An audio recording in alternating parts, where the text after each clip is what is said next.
हमारे देश में जिस प्रकार से आज़ादी के बाद व्यवस्थाएं चली हैं, आज़ादी के बाद हमने व्यवस्थाएं देखी हैं, हमारा देश सोने की चिड़िया कहलाना चाहिए था अब तक, लेकिन आर्थिक व्यवस्थाएं कुछ इस तरह से डगमगाई, वैचारिक व्यवस्थाएं कुछ इस तरह से डगमगाई कि हम लोग अपने कितने बड़ा भूभाग तो दे ही चुके। भूभाग का मतलब केवल भौगोलिक स्थिति का देना नहीं होता, अपनी खनिज संपदाएं, अपने पर्वत, अपनी नदियां, अपने बहुत सारी संपदाएं हमने दे दी हैं, बंटवारे में दे दी, सब कुछ दे दिया। लेकिन आज जो बचा हुआ हिस्सा है उसकी क्या स्थिति है? मैं बहुत दुख के साथ कई बार सोचती हूँ, महर्षि दयानंद का आर्य समाज का प्रभाव सबसे ज़्यादा पंजाब के क्षेत्र में हुआ। पंजाब का वो क्षेत्र जिसमें आर्य समाज के अंदर प्रतिदिन की उपस्थिति युवाओं की, लाहौर आर्य समाज पढ़े, रावलपिंडी आर्य समाज पढ़े, कराची का आर्य समाज पढ़े, लगभग 200-300 आर्य समाजी युवा प्रतिदिन बैठा करते थे, चिंतन करते थे। लेकिन चला गया हमारे हाथ से, भौगोलिक कारण से चला गया। लेकिन जो बचा हुआ पंजाब है उसकी क्या स्थिति है? वो आज की चुनौती है, वो आज के समय की समस्या है। यदि हम ध्यान से चिंतन करें कि आज के पंजाब में बड़ी बड़ी सभाएं चल रही हैं, बड़ी बड़ी सभाएं चला करके कोई व्यक्ति कह रहा है अगर आप यहाँ पर आते हैं और ये क्रॉस जो लटका हुआ है इसको आप ऐसे ऐसे ऐसे करते हैं और जो मैं कह रहा हूँ वो मानते हैं, एक पानी भरा हुआ है उसमें अगर मेरे साथ में डुबकी लगा लेते हैं तो आपका कैंसर तक ठीक हो रहा है, आपका brain tumour, cancer, blood cancer, दुनिया भर की बीमारियां ठीक हो रही हैं। यहाँ तक कि मैं पढ़ रही थी, जो दुनिया का विश्वविख्यात पत्रकारिता का नाम है जिसका BBC, उसने भी कैंसर ठीक होने वाले जो लोग थे पंजाब के, उनके साक्षात्कार छाप रखे हैं। उनसे क्रॉस क्वेश्चन नहीं किया जैसे हिंदुओं से किया जाता है, जैसे सनातन धर्म का पालन करने वालों से किया जाता है।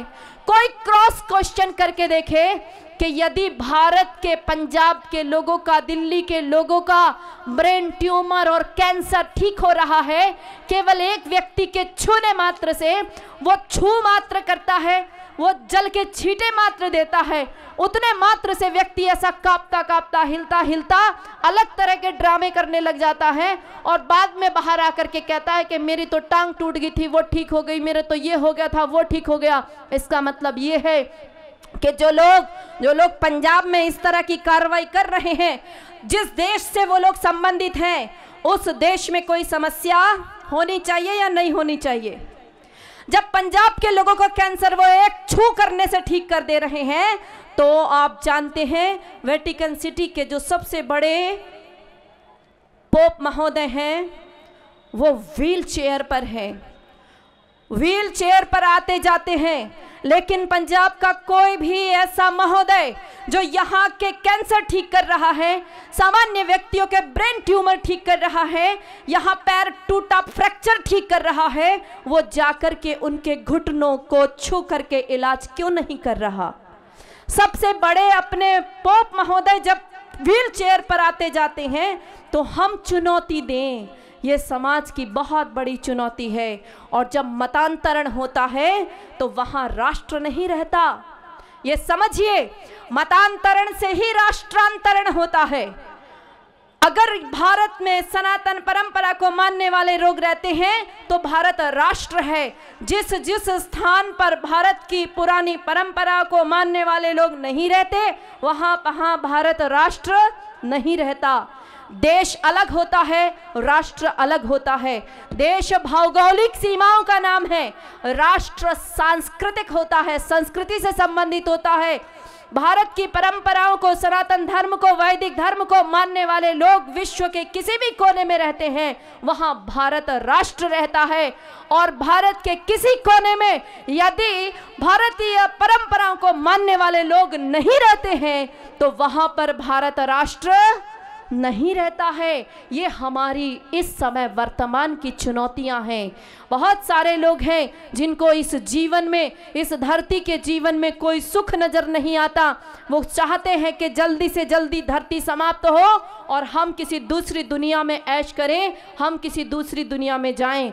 तो बहुत कुछ है, कुछ हमारी अनंत आंतरिक समस्याएं हैं, उन सब पर हम कभी विचार करें, चिंतन करें, बैठ करके हम सब अपने समाज को जागरूक करें। यही महर्षि दयानंद के इस प्रेरणा उत्सव, निर्वाण तो उनका हुआ ही था, लेकिन वो हमें जो प्रेरणा दे करके गए हैं कि वर्तमान की समय की जितनी भी चुनौतियां होंगी, जैसे मैंने उन चुनौतियों को देखा, अपने समय में उनका निवारण करने का प्रयास किया, वैसे ही हम सब मानस पुत्र अपने अपने समय पर आने वाली चुनौतियों का डटकर समाधान करेंगे।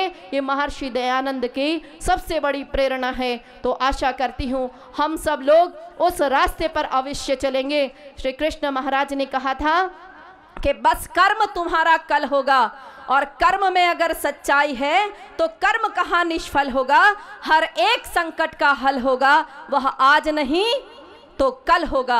बस हम कर्म करते चले, कर्म ही हमारा सब ध्येय है, कर्म ही हमारा धर्म है। तो वो संसार की जितनी भी समस्याएं हैं सब समझ आ जाएंगी, और हमारे प्रचार के तरीके भी हम अपग्रेड और अपडेट करेंगे। इसी के साथ में बोलिए महर्षि देवदयानंद की